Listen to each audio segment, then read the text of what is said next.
Sunita Ma'am, Department of CS, for initiating this program for the consent of student community. And I also feel privileged to stand before you all to host this program and to be part of this program. So I'd like to proceed with the program by inviting guests onto the stage. I consider it a great honor to welcome our talented graduate principal of this institute to the dais. I request you all to clap and get to the stage.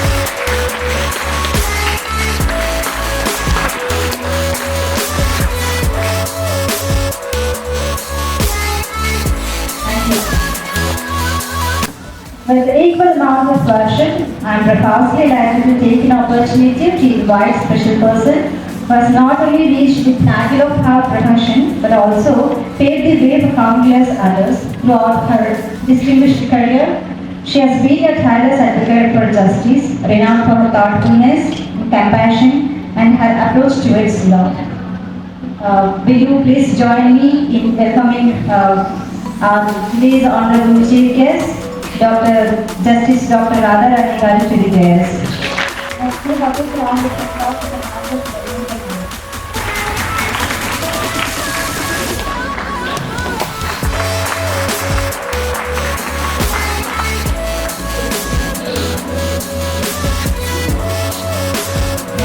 We are so privileged to be with us today. So without further delay, I just like to go we are coming over the program. I request our chief guest to speak a few words for us. Before that, I would like to let you know the sophisticated profile of ma'am and how she has maintained her professional life and work balance life. Yeah, it's a distinctive honor to stand here today and introduce our distinguished guest. She is not only a brilliant legal mind but also a tireless advocate for justice and equality. Our speaker and chief guest, Honorable Justice Radha Rani garu, is a beacon of integrity and an inspiration to countless individuals, particularly to those fighting for a more just society. She has dedicated her career to upholding the rule of law and ensuring that the most vulnerable among us are protected. So, Ma'am, Justice Radha Rani garu was born on 29th June 1963 at Tenali in Guntur district.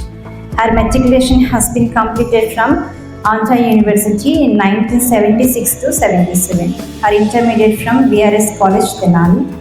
And she has also pursued her BSc from same college in the years 1979 to 82. She has completed her law degree from C.R. Reddy Law College, Eluru.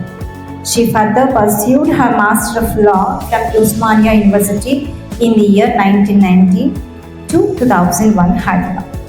She is also specialized PG Diploma in Human Rights and Intellectual Property Rights. Later, she obtained her doctorate in law from Osmania University in the year 2009. She has served in many important roles throughout her career.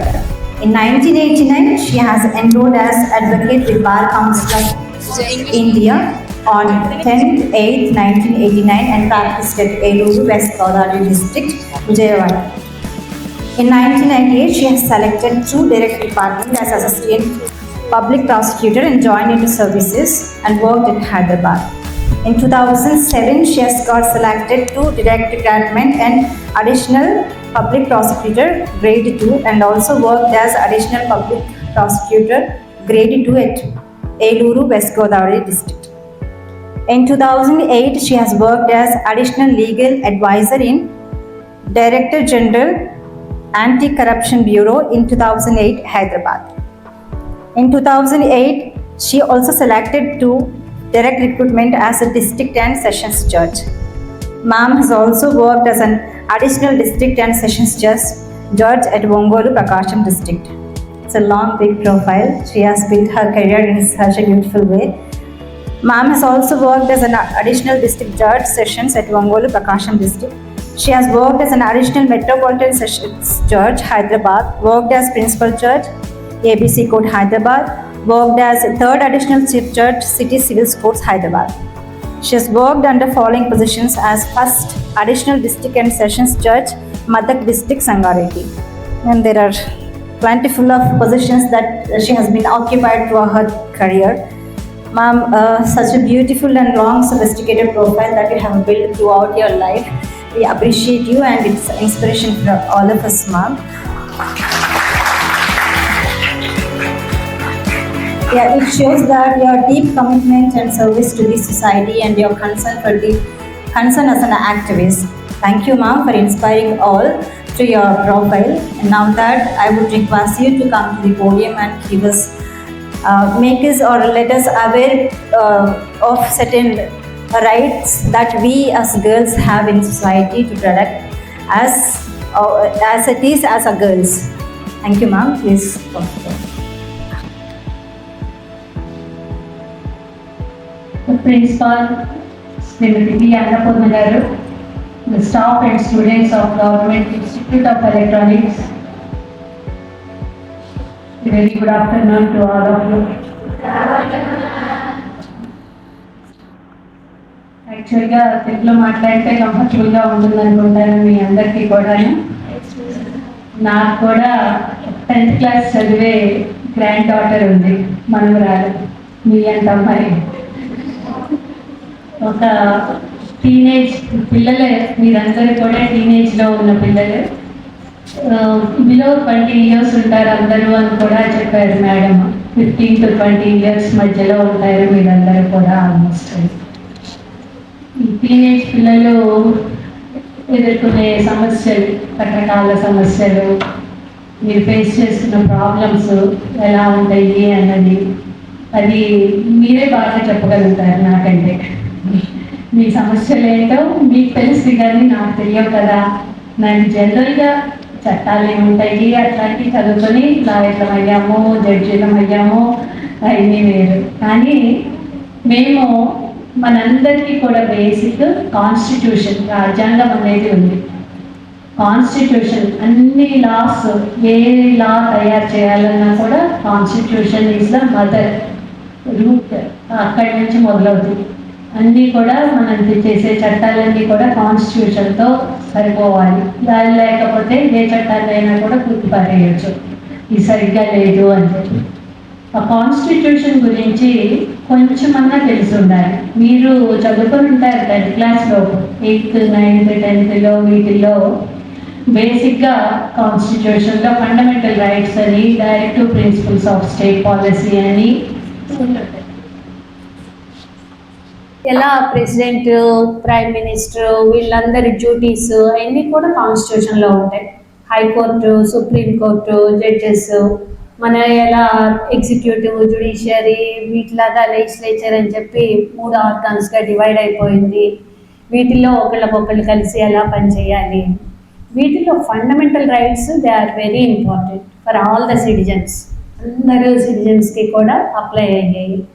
దాంట్లో article 14 right to equality అని ఉంటుంది. అంటే అందరం సమానము అని చెప్పి చెప్తుంటుంది.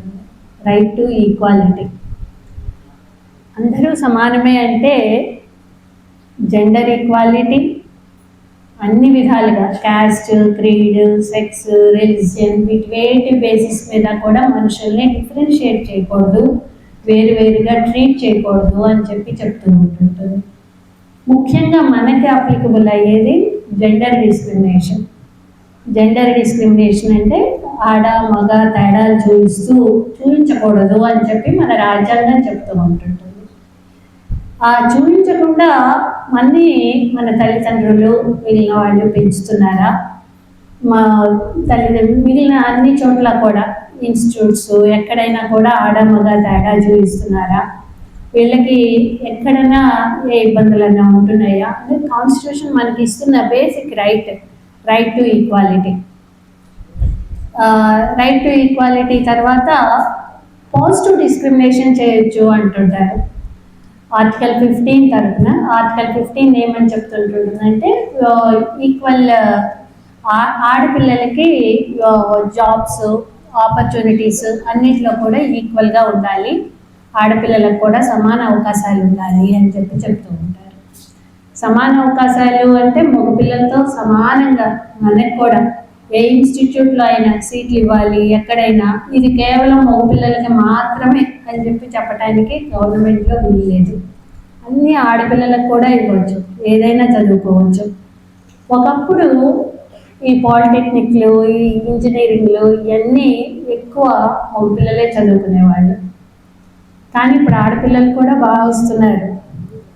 మీ కాలేజ్లో 1700 capacity అయితే, కాకపోతే ఒక 200 ఆడ్ 260 270 వరకు మాత్రమే ఆడపిల్లలు ఉన్నారు అని చెప్పి ప్రిన్సిపల్ మేడం చెప్పారు. 1700లో 200 ఆడ్ ఉంటే 30% ఉంటుంటారు, 33% అని చెప్పి మేడం అంటున్నారు. కానీ ఇంకా ఎక్కువ ఉండాలి అని చెప్పి నేను అనుకుంటున్నాను. ఇంకా ఎక్కువ మంది ఆడపిల్లలు రాగలగాలి ఈ దానికి. ఈ పాలిటెక్నిక్లు అంటే ఒకప్పుడు ఈ పనులు మగపిల్లలు మాత్రమే చేయగలరు అని అనుకునేవాళ్ళు. Mechanical works, repairs, electric works, లైన్మెన్లు ఇవన్నీ ఉన్నాయంటే కేవలం మగపిల్లలు మాత్రమే చేయగలుగుతారు, ఈ ఆడపిల్లలు చేయలేరు. ఆడపిల్లలు కొంచెం సుకుమారంగా ఉండే టీచింగ్ సైడ్, కేర్ తీసుకునే నర్సింగ్ జాబ్స్ అవి మాత్రం వాటి వరకు ఎలా చేద్దామని చెప్పి, అంతకుముందు అవి కూడా లేవు మొట్టమొదట. కానీ తర్వాత కొంతవరకు ఈ జాబ్స్ వరకు ఎలా చేయొచ్చు ఆడపిల్లల్ని, వాళ్ళ అవసరం వీటిల్లో ఎక్కువ ఉంటుంటుంది అని అనుకున్నారు. డాక్టర్లుగా ఆడపిల్లలు కావాలి అంటున్నారు. కానీ ఇంజనీరింగ్ లాంటి ప్రొఫెషన్స్ ఆడపిల్లలు చేయగలుగుతారా అని చెప్పి డౌట్ ఉండేది. కానీ ఇప్పుడు చాలా ఇంజనీరింగ్ కాలేజ్లో ఆడపిల్లలే ఎక్కువ మంది సీట్లు గెయిన్ చేసుకుంటూ ఉంటున్నారు. మెడికలే కాకుండా ఇంజనీరింగ్ ప్రొఫెషన్స్ అవి కూడా. మీకు పాలిటెక్నిక్ కూడా ఇది ఒక స్టెప్. తర్వాత మీరు ఇంజనీరింగ్కి వెళ్ళాలన్నా, బయట ఏ స్టడీస్ చేసుకోవాలి అన్నా కూడా ఇది మోస్ట్లీ స్కిల్డ్ కోర్స్. మీకు కొన్ని స్కిల్స్ నేర్పించే అవకాశాలు, సబ్జెక్ట్ నేర్చుకునే అవకాశం ఉన్న కోర్స్ ఇది. ఈ స్కిల్స్ నేర్చుకుంటే మీకు భవిష్యత్తులో మీ జీవితానికి ఉపయోగపడతాయి అని చెప్పి. స్కిల్స్ అవి నేర్చుకోవడం కోసం మనం మన ఇంటి నుంచి కూడా బయటకు అడుగు పెడుతూ ఉన్నాం. ఒక ప్రొటెక్టెడ్ ఎన్విరాన్మెంట్, ఇల్లు అంటే మనకి ఒక ప్రొటెక్టెడ్ ఎన్విరాన్మెంట్. తల్లి తండ్రి మన మాట వింటారు, మనం ఏం చెప్తే అది చేస్తారు, మనం ఏం కావాలంటే అది ఆ పని చేస్తారు అని చెప్పి మనం అనుకుంటూ ఉంటాం. ఆ ప్రొటెక్టెడ్ ఎన్విరాన్మెంట్లో కూడా చాలా ఫేస్ చేస్తూ ఉంటారు సమస్యలు, అవి కూడా ఇబ్బందులు. అయినా కూడా అలాంటి ప్రొటెక్టెడ్ ఎన్విరాన్మెంట్ నుంచి మొట్టమొదటిసారి ఒక బయట ప్రపంచంలోకి అడుగు పెడుతున్నారు మీరు. ఈ బయట ప్రపంచంలోకి అడుగు పెడుతున్న ఈ ఫస్ట్ స్టెప్, రేపటి నుంచి మీరు ఏమేమి సమస్యలు ఎదుర్కోవాల్సి ఉంటుంటుందో వాటన్నిటికీ కావాల్సిన ధైర్యం, కాన్ఫిడెన్స్, కరేజ్ అవన్నీ మీకు ఇవ్వగలగాలి. ఇది ఫస్ట్ ఇన్స్టిట్యూట్ నుంచి మొదలవ్వాలి మీకు ఆ కరేజ్ రావటం అన్నది. ఒక కాన్ఫిడెన్స్ ఎలా వస్తుంది ఎవరికైనా కానీ, దేనికైనా కానీ, మనం నేను ఈ చోట్ల ఇక్కడ నిలబడుతున్నాను అంటే కేవలం ఎడ్యుకేషనే కారణం. చదువు, ఆ చదువు ఇస్తుంది మనకు ఆ కాన్ఫిడెన్స్. మనకి ఎన్నో నగలు పెట్టుకోవచ్చు, ఎంతో చక్కగా తయారవ్వచ్చు, అవి మాత్రమే కాన్ఫిడెన్స్ ఇస్తాయా అంటే అది చాలు కాన్ఫిడెన్స్ ఇవ్వడానికి. చదువు కావాలి బేసిక్గా. ఎడ్యుకేషన్ ఇస్తుంది ఆ కాన్ఫిడెన్స్. మనం ఒక 10 మంది ముందు నిలబడి మాట్లాడగలగాలి అంటే, ఒక ధైర్యం కావాలి అంటే అది మన విద్య ద్వారానే వస్తుంది. ఆ విద్యని నేర్చుకోవటం చాలా చాలా అవసరం. డిస్కంటిన్యూ చేసే పరిస్థితి ఎక్కువగా ఆడపిల్లలకే వస్తుంది. ఏ ప్రాబ్లమ్స్ ఇంట్లో, ఏం ఫైనాన్షియల్ ప్రాబ్లమ్స్ వచ్చినా కూడా ముందు ఆడపిల్లలు చదువు ఆపేస్తారు. మగపిల్లలకి చదువు కంటిన్యూ చేయడానికి వీలైనంత వరకు చూస్తారు.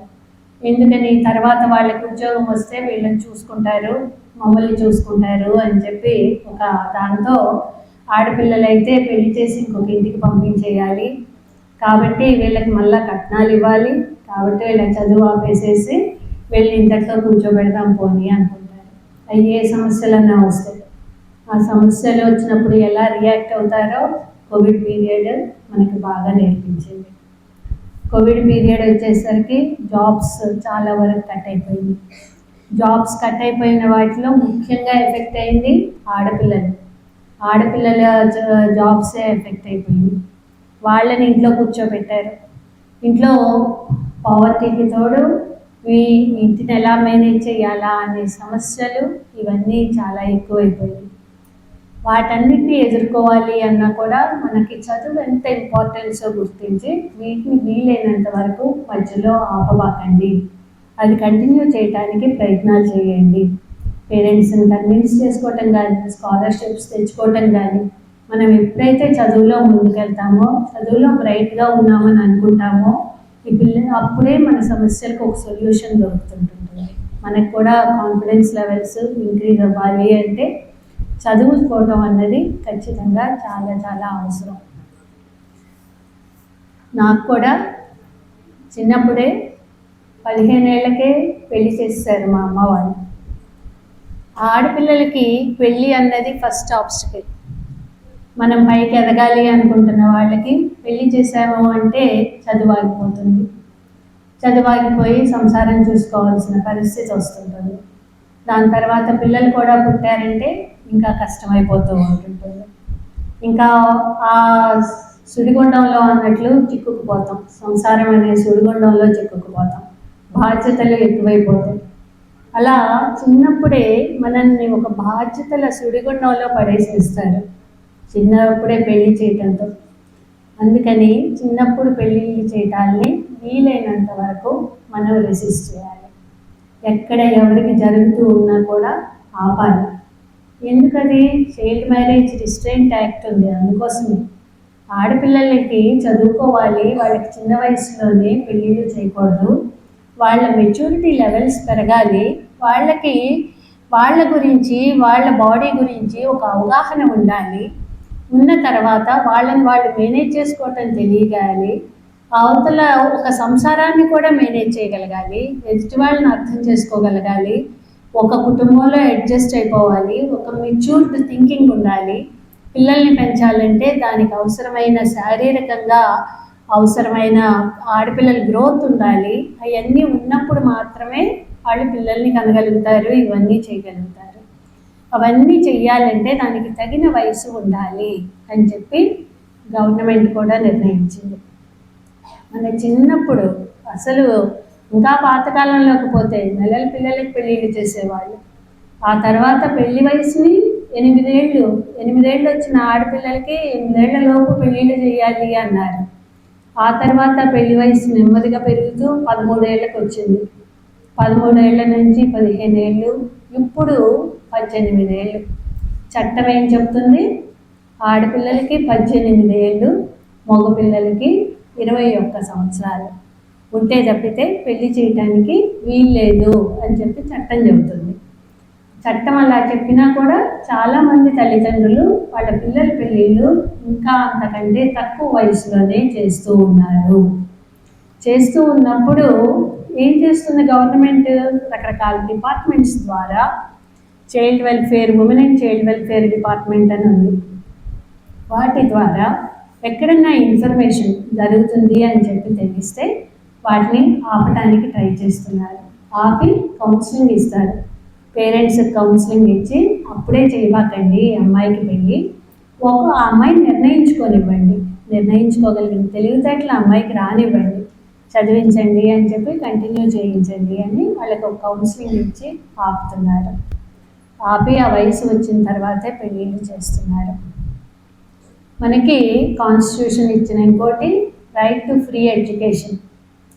అంటే 6 నుంచి 14 సంవత్సరాల బాలబాలికలు అందరికీ కూడా కంపల్సరీ ఫ్రీ ఎడ్యుకేషన్ అన్నది ఉంది.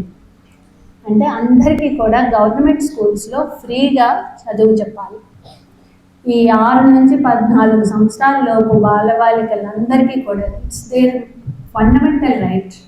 ఒకప్పుడు ఇది ఫండమెంటల్ రైట్ కాదు, కానీ దీన్ని తర్వాత ఫండమెంటల్ రైట్గా తీసుకొని వచ్చారు. అంటే ఇప్పుడు చదువుకోవటం ప్రతి ఒక్క ఆడపిల్లలకి కూడా హక్కు. చదివించుకో, అమ్మా నాన్నలు చదివించకపోయినా కానీ గవర్నమెంట్ స్కూల్కి వెళ్ళి మేము ఇక్కడ చదువుకుంటామంటే అడ్మిషన్ ఇవ్వాల్సిందే. ఇవ్వకుండా వాళ్ళు ఎవరూ ఆపటానికి వీల్లేదు. అది మీకు గవర్నమెంట్ కల్పించిన కాన్స్టిట్యూషన్, రాజ్యాంగం కల్పించిన హక్కు, రైట్ టు ఫ్రీ ఎడ్యుకేషన్ అన్నది. ఎందుకోసం? ఎడ్యుకేషన్ మన అవసరం కాబట్టి, మనకి ఇంపార్టెంట్ కాబట్టి. చిన్న వయసులోనే పెళ్ళిళ్ళు చేసుకోకూడదు, కానీ ఆ వయసులోనే 15 నుంచి 18 ఏళ్ళ వయసు, అది చాలా డేంజరస్ వయసు. మన ఆలోచనలు అన్నీ వేరే జెండర్ వైపు ఆకర్షణలకు గురవుతుంటాం. వేరే జెండర్ వైపు వాళ్ళు ఎవరితో అన్నా మాట్లాడటానికి, వాళ్ళు ఎవరన్నా మనం మెచ్చుకుంటే మనకి బాగుంటుంది అనిపిస్తుంటుంది. లవ్ లెటర్లు తీసుకోవటం, ఎక్స్చేంజ్ చేసుకోవటం, ఇవన్నీ బాగుంటాయి. చదువు మధ్యలో ఆపేసేసి వీటన్నిటితో బయటికి వెళ్ళిపోవటం, ఇంట్లోంచి వెళ్ళిపోవటం, పారిపోవటం, ఇట్లాంటి పనులు కూడా చేస్తూ ఉంటున్నారు ఆడపిల్లలు. కానీ దానివల్ల ఏమవుతుంది, మీ చదువులకు ఫుల్ స్టాప్ పడిపోతుంది. చదువులు అక్కడితో ఆగిపోతూ ఉంది. తర్వాత మీ చదువుల బాధ్యత ఎవరు తీసుకుంటారు, ఎవరు చదివిస్తారు? మీరు ఒక్క పని తప్పు పనిగా చేశారంటే చదువు వద్దు, స్కూల్ వద్దు, ఇంట్లో కూర్చోండి అంటారు పేరెంట్స్ ముందు చదువు ఆపించి ఇంట్లో కూర్చోబెడతారు. అందుకని కూడా చాలా జాగ్రత్తగా ఉండాలి. ఆ వయసులో ఆకర్షణలకు గురి అవ్వటం అనేది సహజం. కానీ మన ఆలోచించుకోవాలి, మనకేది మంచిది అని చెప్పి ఆలోచించుకొని చదువులు మాత్రం ఆపబాకండి. చదువులు ఆపకుండా కంటిన్యూ చేసుకోండి.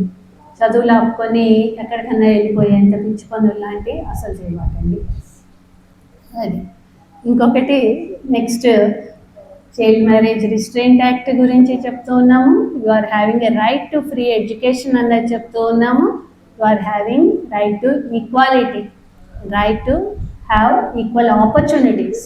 జాబ్స్ వేటిల్లో అన్నింటిలో కూడా you are having a right to equal opportunities. ఉద్యోగ అవకాశాలు అన్నిట్లో కూడా అప్లై చేస్తే ఆడపిల్లలు కదా ఏ పని చేయటానికి వీల్లేదు అనడానికి వీల్లేదు. మిలిటరీలోకి వెళ్ళటానికి ఒకప్పుడు ఉండే ఏం అభ్యంతరాలు, ఇప్పుడు ఏ పనైనా ఎయిర్ ఫోర్స్లోకి, మిలిటరీ అన్నిట్లోకి కూడా ఆడపిల్లలు ప్రవేశిస్తున్నారు. స్పేస్లో కూడా వెళ్ళగలుగుతున్నారు ఆడపిల్లలు. అలాంటిది మనం చేయలేని జాబ్స్ ఏమున్నాయి ఇప్పుడు ఈ కాలంలో? అంటార్కిటికాలకు వెళ్తున్నారు. ఎంత సియాచిన్ లాంటి చోట ఆర్మీలో వాళ్ళు కూడా ఉమెన్ పనిచేస్తున్నారు. ఏ జాబ్ అయినా చేస్తున్నారు. చిన్న జాబ్ నుంచి పెద్ద జాబ్ దాకా కూడా మేము చేయలేనిది ఏమీ లేదు అని. మన కంట్రీకి ఒలింపిక్స్లో మెడల్స్ తీసుకొస్తుంది. మొట్టమొదట ఎక్కువ మెడల్స్ కోసం ప్రతిసారి ఎదురు చూస్తున్నప్పుడు వెయిట్ లిఫ్టింగ్లో, పిస్టల్ షూటింగ్లో, ఆర్చరీలో, వీటన్నిటిలో ఆడపిల్లలే తీసుకొచ్చారు మెడల్స్. ఇవన్నీ ఒకప్పుడు ఆడపిల్లలు చేయలేరు, ఈ మల్ల యుద్ధాలు అవి అనుకునేవాళ్ళు. రెజ్లింగ్, మల్ల యుద్ధం, ఇట్లాంటి వాటన్నిటిలో కూడా వెయిట్ లిఫ్టింగ్, కర్ణం మల్లీశ్వరి, వీళ్ళందరి పేర్లు, బాక్సింగ్, మేరీకామ్, తెలిసిన ఈ పేర్లన్నీ విన్నారా మీరు? మేరీకామ్, బాక్సింగ్, వీళ్ళన్నీ, ఆర్చరీ, షూటింగ్, వీటన్నిటిలో కూడా ఆడపిల్లలు మనం లేని రంగం లేదు అన్నట్టు. అథ్లెటిక్స్, దేంట్లో అయినా పేరు చెప్పండి, దేశానికి కూడా మంచి పేరు మేమే తీసుకొస్తున్నాం, మేమే తీసుకురాగలం అని చెప్పి ప్రూవ్ చేస్తున్నారు. అన్నిట్లో, చదువుల్లో అన్నిట్లో కూడా మగపిల్లల కంటే ఆడపిల్లలకి ర్యాంక్స్ ఎక్కువ అని ప్రతిసారి రిజల్ట్స్ వచ్చినప్పుడల్లా girls had beaten the boys అని చెప్పి చూస్తూ ఉంటాం పేపర్లో. ఎక్కువ పర్సంటేజ్ తెచ్చుకున్నారు, ఫస్ట్ ర్యాంక్స్ ఎక్కువ ఆడపిల్లలకే వచ్చినాయి, మొత్తం పర్సంటేజ్లో కూడా ఎక్కువ మంది తెచ్చుకోగలిగారు అని. ఎందుకు అది? మనం ఎక్కువ శ్రద్ధగా చదువుతాము అని చెప్పి అందరికీ మన మీద ఒక నమ్మకం. మనం కూడా ఆ నమ్మకాన్ని ప్రూవ్ చేసుకుంటున్నాం. మనం వాళ్ళకంటే ఇంకా ఎక్కువ శ్రద్ధగా చదువుకుంటూ మిగిలిన వ్యాపకాలు వాటన్నిటి మీద పిల్లలు ఎక్కువ కాన్సన్ట్రేషన్ చూపిస్తూ ఉంటే మనం ఎక్కువ చదువుల మీదే చూపిస్తున్నాం. అలాంటిది మనం కూడా ఇప్పుడు సెల్ ఫోన్స్, ముఖ్యంగా ఈ సెల్ ఫోన్స్, దీని ఎడిక్షన్ నుంచి బయటపడటం చాలా కష్టమైపోతూ ఉంది అందరికీ కూడా. ఈ cell phone addiction, cell phone లేదే మనకి అన్ని లోకమంతా, ప్రపంచమంతా దీంట్లోనే ఉంది. ఇప్పుడు సినిమాల దగ్గర నుంచి, కబుర్ల దగ్గర నుంచి, చాటింగ్లు, వీడియోలు, ఎవ్రీథింగ్ అన్నీ కూడా దీంట్లోనే కనిపిస్తూ ఉంటున్నాయి. కానీ ఆ సెల్ ఫోన్ ఉపయోగాన్ని మినిమైజ్ చేసుకోవాల్సిన అవసరం మనమే నియంత్రించుకోవాలి. ఎడిక్షన్ అంటే ఏదైనా ఒక వ్యసనం లాగా అలవాటు అవటం, ఏది కూడా వ్యసనం లాగా అవ్వకూడదు.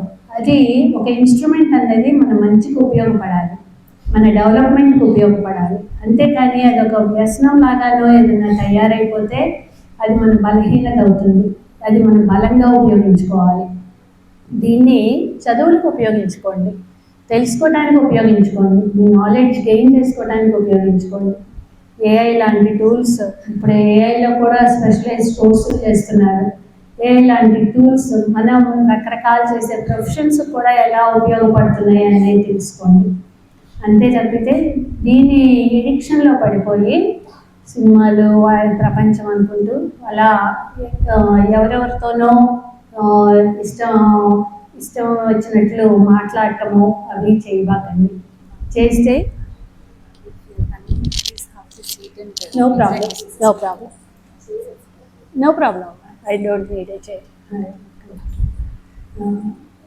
అలా లేకుండా ఉంటేనే మీరు ఒక ఎడిక్షన్కి లోన్ కావద్దు. ఏదైనా ఇదంతా మన కంట్రోల్లో ఉండేటట్లు ఉంచుకోండి. ఏ ఇన్స్ట్రుమెంట్ అయినా ఏదైనా మన కంట్రోల్లో ఉండాలి తప్పితే మన మైండ్ కంట్రోల్లో ఉండాలి. మన మైండ్ని మన కంట్రోల్లో ఉంచుకోవాలి. అంతేగాని మన మైండ్ దాన్ని ఇష్టం వచ్చినట్లు వెళ్ళిపోతానో తిరుగుతానంటే దాన్ని అలా తిరగనివ్వకూడదు. అది తిరగనిస్తే నష్టపోయేది మనమే.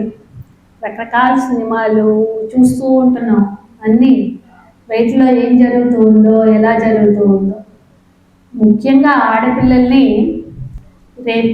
రేప్ లాస్ ఇవన్నీ కూడా ఉన్నాయి. నిర్భయ చట్టం ఉంది. ఎందుకు జరుగుతున్నాయి ఆడపిల్లల మీద ఈ అత్యాచారాలు? ఇవన్నీ కూడా వాళ్ళ మీద వాళ్ళ సుపీరియారిటీని చూపించుకోవటం కోసం జరుగుతుంది. ముఖ్యంగా ఒక అమ్మాయి మీద మేము మీకంటే అదొక సెక్స్ మీద కాంక్షతోనో జరగవు రేప్ అని. అవి వాళ్ళ సుపీరియారిటీని చూపించుకోవడానికి మేము మీకంటే అధికులం అని చెప్పి మీరు మేము చెప్పినట్లు వినాలి, మీరు మా మాట వినాలి అనే దానికి ఒక లొంగ తీసుకోవడానికి ఒక ఆయుధంగా వాడుతుంటారు రేప్ని. రేప్ చేసే మగవాళ్ళు దాన్ని ఒక ఆయుధంగా వాడుతున్నారు. ఎందుకు? ఒక ఆడపిల్లని నువ్వు బలహీనురాలివి, నువ్వు మాకంటే అన్ని విధాలుగా శారీరకంగా అన్ని విధాలుగా బలహీనురాలివి అని చెప్పి చెప్పడం కోసం. కానీ మనం నిజంగా శారీరకంగా బలహీనులమా? కాదు. మనకి we are having a lot of strength and energy, courage అన్నీ ఉన్నాయి మనకి. మనం ఏం బలహీనం కాదు. మనం బలహీనం అయితే వెయిట్ లిఫ్టింగ్లో మనకెందుకు వస్తాయి మెడల్స్? ఒలింపిక్స్లో మనకెందుకు వస్తాయి మెడల్స్? మనం బలహీనం కాదు. We are very strong people. శారీరకంగానే కాదు, మానసికంగా కూడా వీఆర్ వెరీ స్ట్రాంగ్. అన్నీ ఆ విధంగా స్ట్రాంగ్గా. అవుట్రేజింగ్ మోడెస్టీ అంటే ప్రతి అమ్మాయికి తన శరీరంలో కొన్ని భాగాల్ని దాచిపెట్టుకోవాలి అని ఉంటుంది. ఆ భాగాల గురించి ఎవరైనా కామెంట్ చేసినా, ఎవరైనా అన్వాంటెడ్గా టచ్ చేసినా అది మనం ముడుచుకుపోతాం. అది మనకి ఇష్టం ఉండదు. చిన్నప్పటి నుంచి మనకి నేర్పించినవి, మనకి తెలిసినవి సంస్కారం. గుడ్ టచ్, బ్యాడ్ టచ్ అని ఉంటాయి. మనకు ఒక ఇష్టం లేని టచ్ ఎవరన్నా మనని ముట్టుకోకూడని చోట ముట్టుకుంటే మనం వెంటనే ఇంకాస్త ముడుచుకుపోతాం. అది ఎవరికి చెప్పుకోవడానికి కూడా సందేహిస్తాం. ఈవెన్ పేరెంట్స్ దగ్గర చెప్పడానికి కూడా భయపడతాం. చాలా వరకు కేసుల్లో, రిపోర్టెడ్ కేసుల్లో 95% ఆఫ్ కేసెస్ ఆడపిల్లల మీద అఘాయిత్యాలు చేస్తున్న వాళ్ళు అమ్మాయికి బాగా తెలిసిన వాళ్ళే, ఆ కుటుంబ సభ్యులే అవుతున్నారు. బాగా తెలిసిన వాళ్ళు. తండ్రి చేయొచ్చు, అన్న చేయొచ్చు, మామలు చేయొచ్చు, బాబాయిలు చేయొచ్చు, ఎవరైనా చేయొచ్చు, పక్కింటి వాళ్ళు చేయొచ్చు, టీచర్స్ చేయొచ్చు, లెక్చరర్స్ చేయొచ్చు. వాళ్ళకంటే సుపీరియర్ పొజిషన్లో ఉన్న వాళ్ళు వాళ్ళ అధికారాన్ని చూపించుకోవడం కోసం అలాంటి వాళ్ళు కూడా ఆడపిల్లల మీద అఘాయిత్యాలు చేయవచ్చు. దాని నుంచి మీరు అప్పుడు ఏం చేయాలి? ఎలా బయటపడాలి? దీనికోసమే పోక్సో చట్టం అని చెప్పి ఒక చట్టాన్ని తీసుకొచ్చారు 2012లో. 2012లో ఆ పోక్సో చట్టం తీసుకురావాల్సిన ఆవశ్యకత ఎందుకు వచ్చింది? ముఖ్యంగా అంతకుముందు మనకి ఇండియన్ పీనల్ కోడ్ అని ఉంది, ఇప్పుడు భారతీయ శిక్షా సమితి అని వచ్చింది. ఇండియన్ పీనల్ కోడ్లో రకరకాల అఫెన్సెస్ ఉన్నాయి. 354 outraging the modesty of a women, 509 of IPC. అంటే అక్కడ ఒక సంజ్ఞల ద్వారా కానీ, ఒక అమ్మాయిని ఏడిపించడం, వర్డ్స్ ఆర్ సిగ్నల్స్ ద్వారా ఒక ఆడపిల్లకి ఏడిపించడం అంటే క్యాట్ కాలింగ్ అంటాం. క్యాట్ కాలింగ్ అంటే అక్కడెక్కడో ఉండి కామెంట్స్ చేయటం, ఈలలు వేయటం, విజిల్స్ వేయటం, ఒక రాకెట్స్ విసిరేయటం, ఇంకేనా మన మీద దూరంగా ఉండి మన గురించి కామెంట్స్ పాస్ చేయటం. వీళ్ళు ఇలాంటి వాళ్ళు, అలాంటి వాళ్ళు, ఇలా బాగుంది అనో బాగోలేదనో మన గురించి, మన బాడీ గురించి కామెంట్స్ చేస్తూ ఉన్నా, ఏమైనా సంఘటన ద్వారా చూపిస్తూ ఉన్నా అది కూడా అఫెన్స్ అని చెప్పి ఐపీసీ చెప్తూ ఉండేది, ఇండియన్ పీనల్ కోడ్. ఇవన్నీ తక్కువ రేంజ్ ఆఫ్ అఫెన్సెస్. అంటే ఒక ఆడపిల్లని బస్సులో వెళ్తూ ఉంటే చేయి పట్టుకున్నా, నడుము పట్టుకున్నా, ఏం పట్టుకున్నా అది కూడా 354 అవుతుంది. మీ మోడెస్టీని అవుట్రేజ్ చేసినట్లు. నీకు ఇష్టం లేకుండా నీ బాడీ మీద చెయ్యి వేస్తే, నిన్ను గట్టిగా ఎక్కడన్నా పట్టుకుంటే అది 354 అఫెన్స్ అవుతుంది. దూరంగా ఉండి నేనేం పట్టుకోకపోయినా దూరంగా ఉండి ఈలలు వేసి, విజిల్స్ వేసి, కామెంట్స్ పాస్ చేసినా అది 509 అఫెన్స్ అవుతుంది. ఇవన్నీ కాకుండా డైరెక్ట్గా అసాల్ట్ చేస్తే రేప్ అవుతుంది. డైరెక్ట్గా సెక్షువల్ అసాల్ట్ చేస్తే రేప్ అవుతుంది, రేప్ కేస్. దాంట్లో కూడా రకరకాల గ్రేడ్స్ ఉంటాయి. Attempt to commit rape, only attempt వరకే చేయటం, అది కూడా పనిషబుల్ అఫెన్సే, దాన్ని కూడా శిక్షించదగ్గ నేరమే. అది కూడా అటెంప్ట్ టు కమిట్ అఫెన్స్ కూడా నేరమే. ప్రయత్నం చేసినా కూడా సాంతో రేప్ చేయక్కర్లేకుండా ఒక ప్రయత్నం చేసినా కూడా రేప్కి ఎంత శిక్ష ఉందో దాంట్లో సగం శిక్ష దానికి పడుతుంది అటెంప్ట్కి. అలాగే రకరకాల ఐపీసీలో ఉన్నాయి. ఐపీసీలో అఫెన్స్లు ఉన్నా కూడా పిల్లల్ని రక్షించడానికి ఇవి సరిపోవట్లేదు, ఈ చట్టాలు సరిపోవట్లేదు అని చెప్పి పిల్లల కోసం ఒక ప్రత్యేకమైన చట్టం కావాలి అని ఒక పోక్సో చట్టాన్ని తీసుకొచ్చారు గవర్నమెంట్. ఈ పోక్సో చట్టం ముఖ్య ఉద్దేశం, దీంట్లో ఆడపిల్లలు మాత్రమే బాధితులు కాదు, మగపిల్లలు కూడా బాధితులే, మగపిల్లలు కూడా విక్టిమ్సే. ఈవెన్ మగపిల్లల మీద కూడా జరుగుతూ ఉంటున్నాయి నేరాలు, అఘాయిత్యాలు, అత్యాచారాలు కూడా మగపిల్లల మీద కూడా జరుగుతాయి. పెద్ద వయసు ఉన్న స్త్రీలు చిన్న వయసు టీనేజ్ మగపిల్లల్ని కూడా అబ్యూస్ చేస్తున్నారు అని చెప్పి కూడా అది ఫ్యాక్ట్స్, జరుగుతూ ఉన్నాయి విషయాలు. కాబట్టి పోక్సో అనే చట్టం కింద అది ఆడపిల్లలకి మగపిల్లలకి ఇద్దరికీ వర్తిస్తుంది.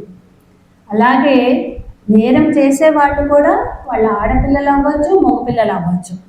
కేవలం మగవాళ్లే నేరం చేస్తారు అన్నది కాదు, వాళ్ళని కూడా ఆ నేరానికి ప్రోత్సహిస్తున్న ఆడవాళ్ళు కూడా ఉంటారు.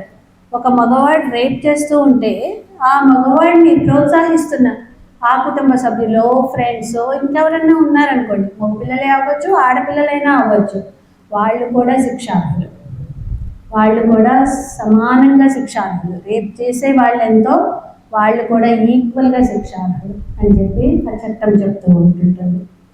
అలాగే దీని పనిష్మెంట్స్ చాలా తీవ్రంగా ఉన్నాయి పోక్సో నేరం కింద. వాటిలో రకరకాలుగా నేరాలను నిర్వచించారు. పెనిట్రేటివ్ సెక్షువల్ అసాల్ట్ అని చెప్పి.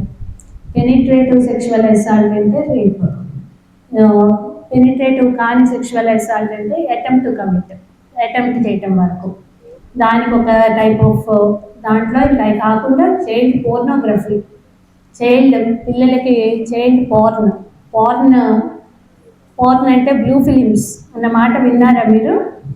బ్లూ ఫిలిమ్స్ అనేది తెలిసిన సెక్షువల్ క్రీడల్ని సినిమాలుగా చిత్రించటం, ప్రతి క్రీడల్ని సినిమాలుగా కూడా సృష్టిస్తూ ఉంటారు, వాటిని బ్లూ ఫిలిమ్స్ అని చెప్పి అంటారు. వాటిని చూపించటాలు, వాటిల్లో కూడా పిల్లల్ని వాడతారు.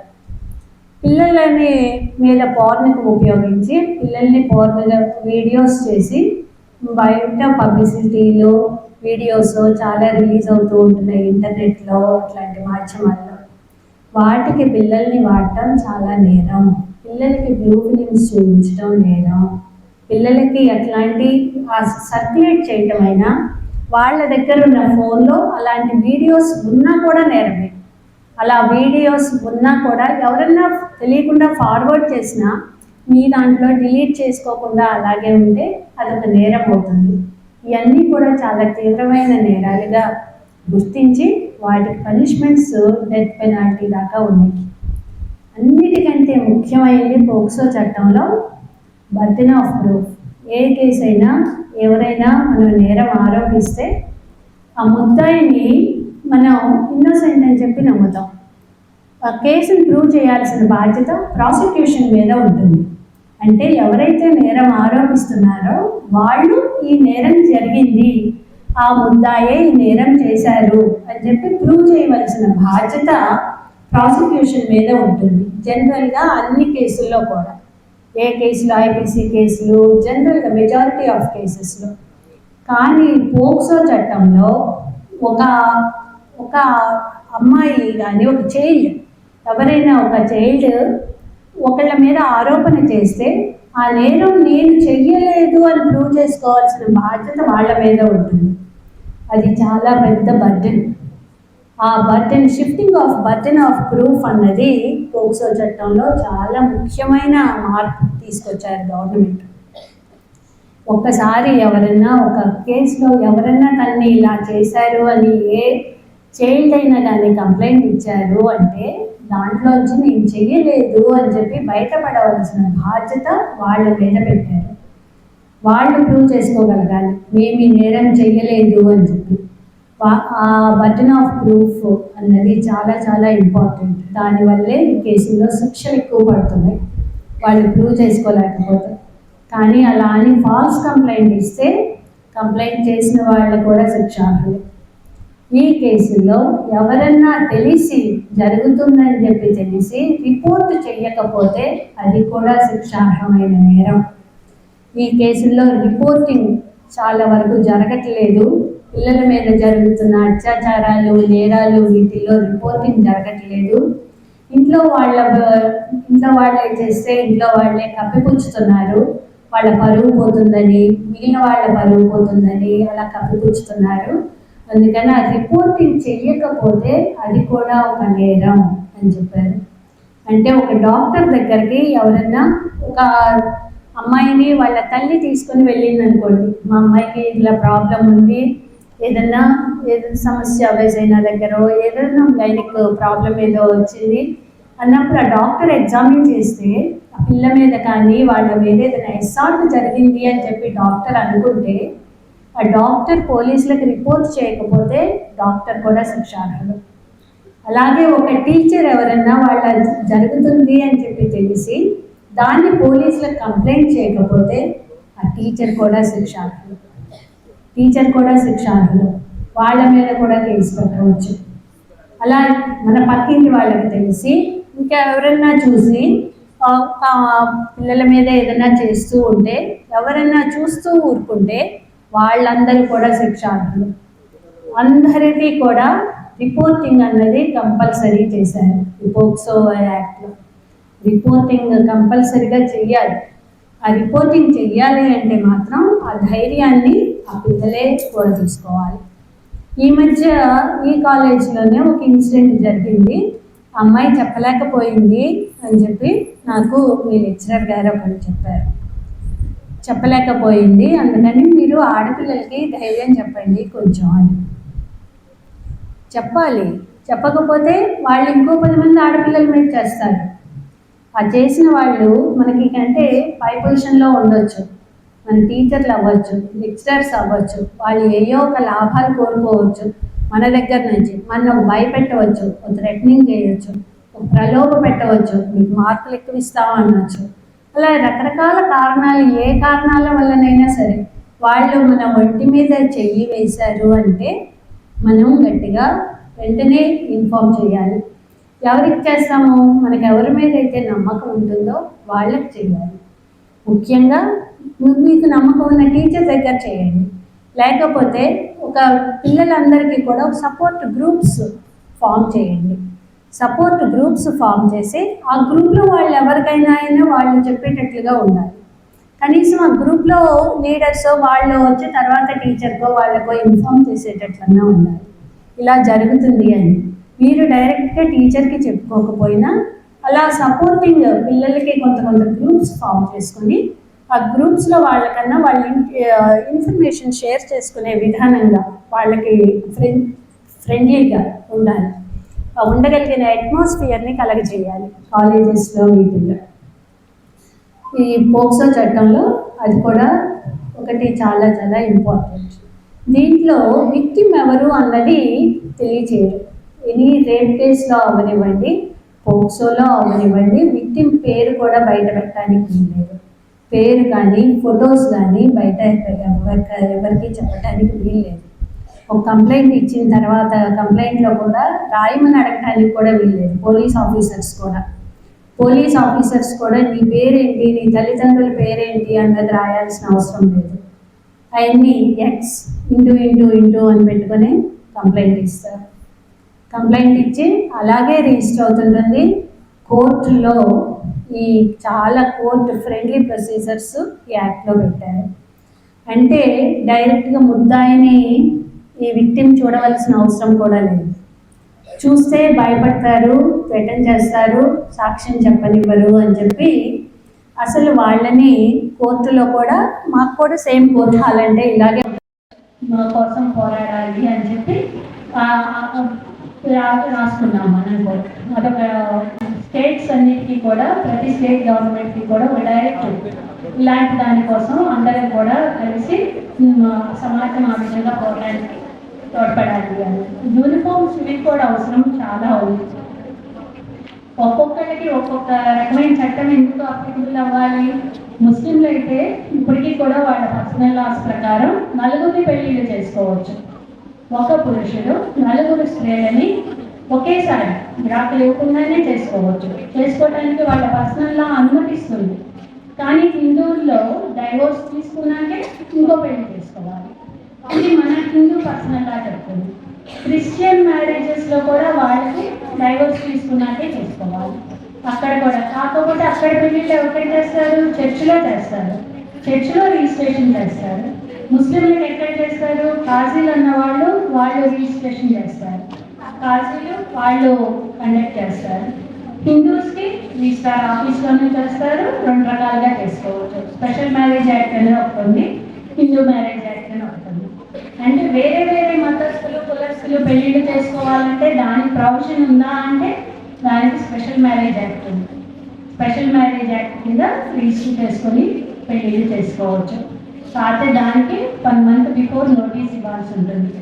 రిజిస్ట్రార్ గారికి చెప్తే ఇద్దరం ఇష్టపడుతున్నాము చేసుకుంటాము అని చెప్తే వాళ్ళు నోటీస్ బోర్డులో పెడతారు. ఎవరికైనా అబ్జెక్షన్స్ ఉంటే తెలియజేయండి అని చెప్పి. ఏ అబ్జెక్షన్స్ రాకపోతే పెళ్లి చేస్తారు. అబ్జెక్షన్స్ ఉన్నాయి అని చెప్పి ఎవరైనా ముందుకు వచ్చారనుకోండి, అవి ఎలాంటి అబ్జెక్షన్సో చూడాలి. వీళ్ళు వేరే మతం వాళ్ళు కాబట్టి మాకు ఇష్టం లేదు, మాకు అబ్జెక్షన్ ఉంది అంటే దాన్ని ఒప్పుకోరు. అలాగే వీళ్ళ ఉద్యోగం మాకు నచ్చలేదు అని చెప్పి ఎవరైనా తండ్రి ఏదైనా చెప్తే అది ఒప్పుకోరు. అన్ని వ్యాలిడ్ అబ్జెక్షన్స్ కాదు పెళ్ళిళ్ళు చేయడానికి. పెళ్ళి చేసేయవలసింది. ఇద్దరు అడల్ట్స్ మేజర్స్ అవునా కాదా అన్నది చూస్తారు. 2 అడల్ట్స్ అవునా కాదా అన్నది చూస్తారు. చూసి వాళ్ళ రెసిడెన్స్ సర్టిఫికేట్స్ అవి చూసి వాళ్ళ పరిధిలో ఉంటే వాళ్ళు మ్యారేజ్ రిజిస్టర్ చేయవలసి ఉంటుంది. అలా స్పెషల్ మ్యారేజ్ యాక్ట్ అనేది ఒకటి ఉంది.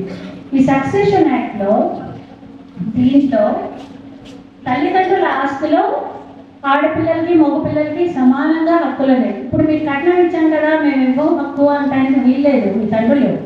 అయినా కానీ ఆస్తి ఉంటే కనుక భాగం ఇచ్చేటప్పుడు మళ్ళీ ఇవ్వాల్సిందే. కట్నం ఇవ్వమని మీరు అడగలేదు కదా, వాళ్ళు ఇచ్చుకున్నారు. అందుకని చెప్పి దాంట్లో అయినప్పటికీ కూడా ఆస్తిలో హక్కు మీకు ఉంటుంది, మీకు అడిగే రైట్ మీకు ఉంటుంది, అది అడగవచ్చు. అలాగే కోపర్సినరీ ప్రాపర్టీ అని చెప్పి ఉంటుంది. అంటే తాత ముత్తాతల నుంచి వచ్చిన ఆస్తి. మీ తల్లి సంపాదించుకున్న సొంత ఆస్తిలో మీకు హక్కు ఉంది. కానీ తాత తండ్రుల ఆస్తిలో మీకు హక్కు ఉన్నదా అంటే దాంట్లో కూడా హక్కు కల్పించారు. దాంట్లో ఒకప్పుడు మగపిల్లలకి మాత్రమే హక్కు ఉండేది, తండ్రికి తర్వాత కొడుకులకి అని చెప్పి. కానీ దాంట్లో కూడా ఇప్పుడు ఆడపిల్లలకి హక్కు కల్పించారు. అప్పుడు అది రామారావు చట్టం అన్నారు, ఎన్టీ రామారావు చట్టం 1985లో వచ్చింది మన స్టేట్లో. దాన్ని తర్వాత సెంటర్ మొత్తం దేశం మొత్తానికి కూడా అన్వయిస్తూ 2006లో అందరికీ కూడా వచ్చింది. కోపర్సినరీ ప్రాపర్టీలో కూడా ఆడపిల్లలకి బై బర్త్ ఉంటుంది రైట్. పుట్టుకతోటే మీరు కూడా మగపిల్లలతో సమానంగా మీ తాత ఆస్తిలో మీకు హక్కు వస్తుంది. ఆ హక్కు మీకున్నది. మీరు దానికోసం కోర్టులో వేస్తే పార్టిషన్ సూట్ వేయవచ్చు, అడగచ్చు, ఆ హక్కు కోసం మీరు పోరాడవచ్చు. అది మీకు తెలియకుండా మీ తల్లిదండ్రులకి తెలియట్లేదు, మీకు తెలియట్లేదు ఆ హక్కుల గురించి. కొన్నిటిని అవి మీకేం లేదు, మీకు పెళ్లి చేసి పంపించేశారు కదా అని చెప్పి తేలిగ్గా చెప్పేస్తున్నారు. కానీ అలా ఏం లేదు, మీకు కూడా దాంట్లో హక్కు ఉంది కాబట్టి మీరు దాని గురించి కోర్టులో కేసు వేయవచ్చు, మీ హక్కుని మీరు తీసుకోవచ్చు. కానీ మనకు ఎలాగ రైట్స్ ఉంటాయో ప్రతి రైట్స్కి ఈక్వల్గా డ్యూటీస్ ఉంటాయి, బాధ్యతలు ఉంటాయి.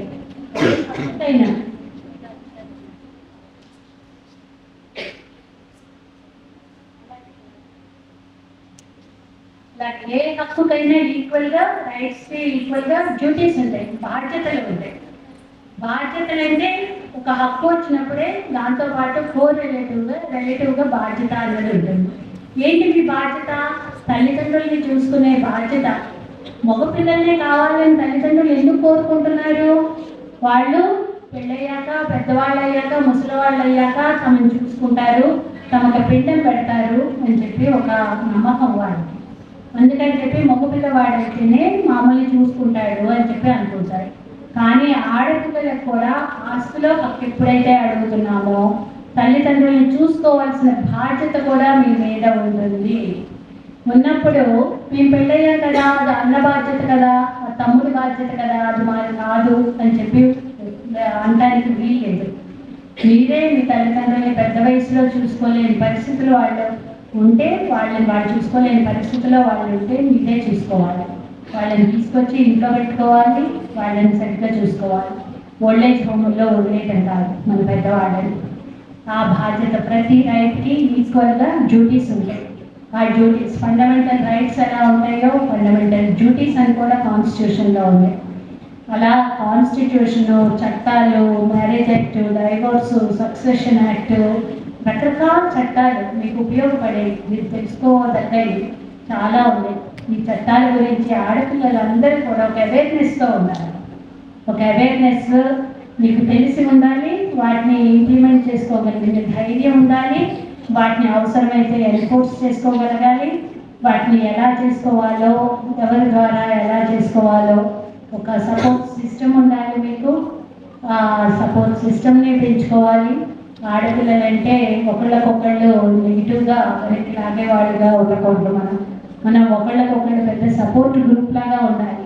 ఒకళ్ళ మీద ఒకళ్ళు జలసీతోనో వీళ్ళు ఎక్కువ చదువుకుంటున్నారు, వాళ్ళకి మార్కులు ఎక్కువ వస్తున్నాయి అనుకుంటూ అలా ఉండే కంటే మనమందరం మళ్ళీ కొంచెం వీక్ గ్రూప్ అని అంటున్నారు కాబట్టి బలహీనులు అందరం కలిసి ఒక పెద్ద సపోర్ట్ సిస్టమ్ లాగా తయారవ్వాలి. అదే మనకి పెద్ద బలం అవ్వాలి. ఒకళ్ళొకళ్ళు సపోర్ట్ చేసుకోండి, ఆ రకంగా ధైర్యంగా ఉండండి. ఈ సమస్యలు ఏమన్నా బయటకు చెప్తే దాన్ని సాల్వ్ చేయడానికి అవకాశం దొరుకుతుంది. అన్నీ ఇప్పుడు 3:30 అయింది. ఇంతసేపు నేను చెప్పింది మీరు విన్నారు. ఇప్పుడు మీరేమన్నా అడిగితే నేను చెప్తాను. మీ డౌట్స్ ఏమన్నా కానీ ఎలాంటివి ఉన్నా హెసిటేట్ చేయాల్సిన పని లేదు. మీకు ఎలాంటి డౌట్ వచ్చినా కానీ ఏది ఉన్నా నన్ను అడగండి, నాకు తెలిసింది నేను చెప్తాను. నాకు తెలియని మీ ప్రిన్సిపాల్స్, టీచర్స్ అయినా కానీ చెప్పడానికి ట్రై చేస్తారు.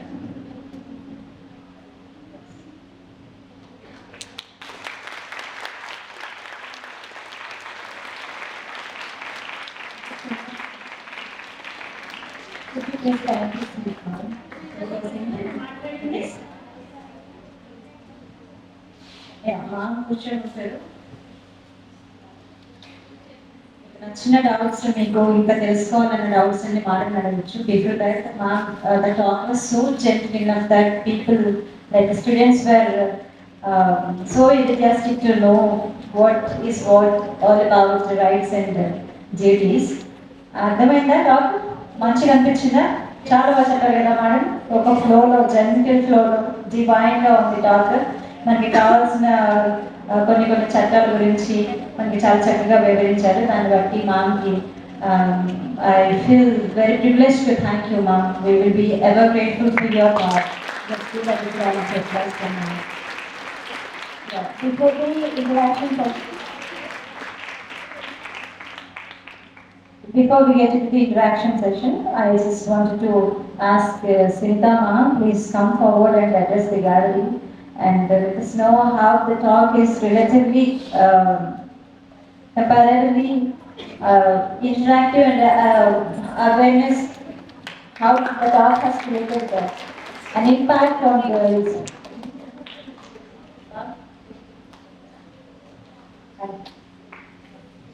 Thank you, Jana, for creating this opportunity. Thank you, Radhakrishnan Madam garu. Thank you, Principal Madam garu. A very good afternoon to all of you, dear students, Principal garu and Justice Radharani garu, my colleague Vijaya and remaining all. Very thank you. Madam Radharani garu, first of all, I feel privileged and grateful that you have accepted our invitation with the concern of student community. From this stage, actually I convey my special thanks to Ramesh Vijnana Darshini garu, who was not here, one of my friends who made it possible to connect with you to arrange this uniquely and indispensable program for the girls' map. Ramesh garu was not here. He only suggested me, Radharani ma'am, to conduct this program. I am very thankful to both of them. And ఇక్కడ మీకు ఒక important point చెప్పాలి. Madam చాలా విషయాలు మీకు act numbers, IPC numbers సహా చెప్పారు. మీరు వినే ఉంటారు. 509 ఈవెన్ దూరం నుండి సంజ్ఞల ద్వారా మిమ్మల్ని ఇబ్బంది పెట్టినా మీరు కేసు పెట్టచ్చు. మిమ్మల్ని వచ్చి టచ్ చేస్తేనే కాదు, సంజ్ఞల ద్వారా చేస్తే కూడా ఐపీసీ 509 ప్రకారం పెట్టవచ్చు అని మేడం చెప్పారు కదా.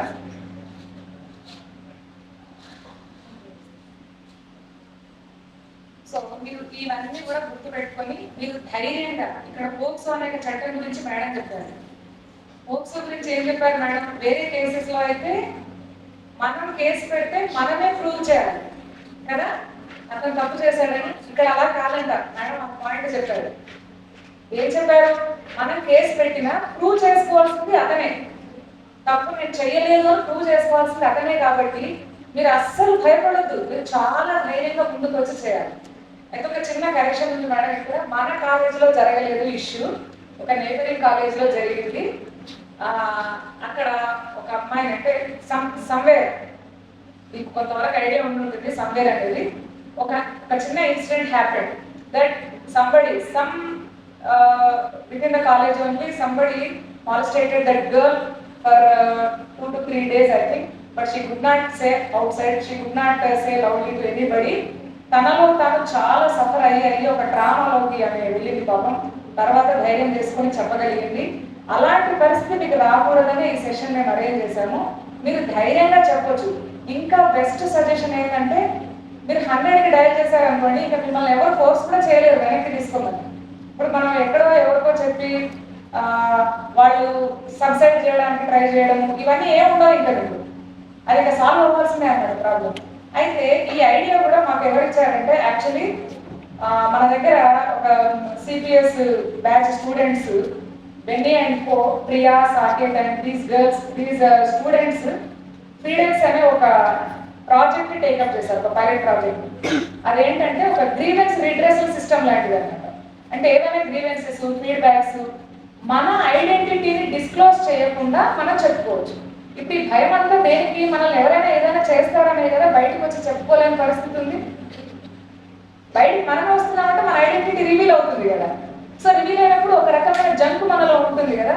అలా కాకుండా ఈ ఫీడెక్స్ అనే ఒక సిస్టమ్ పోర్టల్ ద్వారా మీ ఐడెంటిటీ ఈ థర్డ్ పార్టీ ఎవరైతే దాన్ని మెయింటైన్ చేస్తారో, అంటే మన స్టూడెంట్స్ చేస్తున్నారు ఆ ప్రాజెక్ట్, వాళ్ళు మీ ఐడెంటిటీని డిస్క్లోజ్ చేయకుండా మీ గ్రీవెన్స్, మీ ఫీడ్బ్యాక్ తీసుకుంటారు, కన్సర్న్ అథారిటీస్కి దాన్ని పంపిస్తారు. సో ప్రాబ్లం రిజాల్వ్ అయిందా లేదా అనేది కూడా చూస్తారు. చాలా చక్కటి ప్రాజెక్టు. పిల్లలు మా దగ్గరికి వచ్చినప్పుడు ఇమ్మీడియట్గా నేను దాన్ని యాక్సెప్ట్ చేయడం జరిగింది. మేడం ఇలా చేయాలనుకుంటున్నాం, సపోర్ట్ కావాలి అని. దానితో పాటు వాళ్ళు చేయగా since it's been 1 year actually ఆ ప్రోగ్రామ్ స్టార్ట్ చేసి. Principal ma'am and faculty and my dear friends, myself Durga Bhavani from CPS final year. First of all, thank everyone for being here. This awareness session on women's rights and legal protection is very important for all of us because knowing our rights is not enough, and having the courage to use them and the safe space to use them is also very important. That is the true empowerment. So let me ask you something that many of us, as a girl, many of us heard or seen some incidents like harassment, abuse, or even ragging against, especially against girls. Will you accept that? So none of us came front to express our thoughts. అంటే ఎవరు ముందుకు రావట్లేదు, ఎందుకంటే ఎవరికి చెప్తే ఏమనుకుంటారో, మనం ముందుకు వచ్చి చెప్తే వాళ్ళు మనల్ని టార్గెట్ చేస్తారా, లేకపోతే ఇష్యూ అనేది రిజాల్వ్ అవుతుందా. Some of us even experienced, అంటే వాళ్ళు పర్సనల్గా ఎక్స్పీరియన్స్ అయి ఉంటారు ఇలాంటి సిచ్యువేషన్స్, బట్ వాళ్ళు బ్రేవ్ ఎనఫ్ అయి ఉండరు, ఎందుకంటే మనం చెప్తే అది కన్సర్న్ అథారిటీస్కి వెళ్తుందా, ఎవరిని అప్రోచ్ అవ్వాలో కూడా కొందరికి తెలియదు, కొందరికి రిస్కీ ప్రాసెస్ అనిపిస్తుంది ఇదంతా. Some may feel uncomfortable and insecure. So ఇలాంటి ఇష్యూస్ ఉన్నప్పుడు మనం సైలెంట్గా ఉండదు, be brave enough and confident, come up and speak, raise your voice, use our rights. As ma'am told, human rights, as a girls we should use our rights in order to resolve our problems. We should use our rights as well as in education and in real life examples or real life concerns like harassment issues, ragging, abusing. So focusing on these issues or perspectives, we all come up with a new innovation idea, that is FXBot. That is the best platform. I think this is the right stage to share or launch or introduce our project as a pilot version of FEDEX, because FXBot is an anonymous platform where you can share your complaints, feedback, reports anonymously. So this can help students, faculty as well as management, because this data is very confidential and very transparent. None other can use your data or blame yourself. So you can be brave enough or confident to share the data, or else your issues, they can be resolved and tracked with an ID given.